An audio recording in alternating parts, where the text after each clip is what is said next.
CEO সিদ্ধান্ত নিয়েছিল যে তিনি তার কোম্পানির মহিলা কর্মীদের মধ্য থেকে একজনকে স্ত্রী হিসেবে বেছে নেবেন।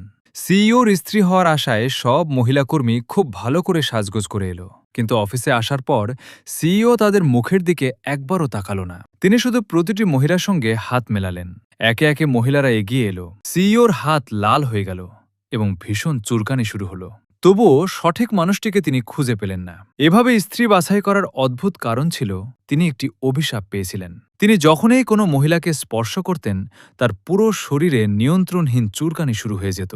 তিনি সর্বত্র শীর্ষ চিকিৎসকদের দেখিয়েছিলেন, কিন্তু কেউই তাকে সুস্থ করতে পারেনি, যতক্ষণ না বৃদ্ধ তাকে বলল, এটা কোনো রোগ নয়, তোমাকে কেউ অভিশাপ দিয়েছে। যে নারী তোমাকে অভিশাপ দিয়েছে তাকে ছাড়া অন্য কোনো মহিলাকে স্পর্শ করলে তোমার অ্যালার্জি হবে। এ কথা শুনে সিইও খুব রেগে গেলেন। তার মনে পড়ে গেল ৭ বছর আগে ভুলবশত দেখা হওয়া এক নারীর কথা। তিনি সাথে সাথে ধরে নিলেন সেই নারীই তাকে অভিশাপ দিয়েছিল। তিনি শপথ করলেন, যেভাবেই হোক তাকে খুঁজে বের করবেন। কিন্তু সত্যি কথা হলো, সেই নারীও তাকে খুঁজছিল। জানা গেল সেই রাতের ঘটনাটির পর সে শুধু তার সব জাদুশক্তিই হারায়নি, ভুলবশত গর্ভবতীও হয়ে পড়েছিল এবং ৫টি সন্তানের জন্ম দিয়েছিল।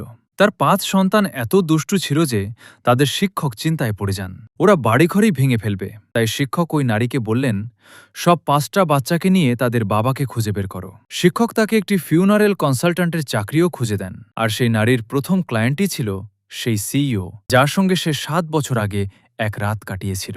৭ বছর ধরে তাদের দেখা হয়নি, কেউই কাউকে চিনতে পারেনি। সিইও তাকে বলল সেই নারীকে খুঁজে দিতে যে তাকে কেউ অভিশাপ দিয়েছিল। তাই সেই নারী তার জাদুকরি যন্ত্র ব্যবহার করে আশেপাশের এলাকা স্ক্যান করল এবং জানালো ওই নারী সিইওর কোম্পানিতেই আছে। সিইও সঙ্গে সঙ্গে তার অ্যাসিস্ট্যান্টকে সব মহিলা কর্মীকে জড়ো করতে বলল, কিন্তু নারীটি বুঝতেই পারল না যে সে নিজেই যার খোঁজ চলছে। ওদিকে বাড়িতে ৫টি বাচ্চা তাদের বাবাকে খুঁজতে জাদু ব্যবহার করছিল। তাদের মধ্যে একজন তার বাবার ব্যাপারে তথ্য পেল। সবচেয়ে ছোট সন্তান সরাসরি জাদু করে সিইওর ওর অফিসে টেলিপোর্ট করল। সে সিইওকে জড়িয়ে ধরে চিৎকার করে বলল, ড্যাডি! সিইও স্তম্ভিত হয়ে গেল। ঠিক তখনই অ্যাসিস্ট্যান্ট বলল, ছোট মেয়েটি কিছুটা সিইওর মতোই দেখতে। তাই সিইও অ্যাসিস্ট্যান্টকে বলল সে যেন মেয়েটির বাড়ির ঠিকানা খুঁজে দেখে। সেই ঠিকানায় গিয়ে তিনি দরজায় নক করলেন, কিন্তু কেউ দরজা খুলল না। ঠিক তখনই বাড়িওয়ালা তাকে ভাড়ার চুক্তিপত্র দিল।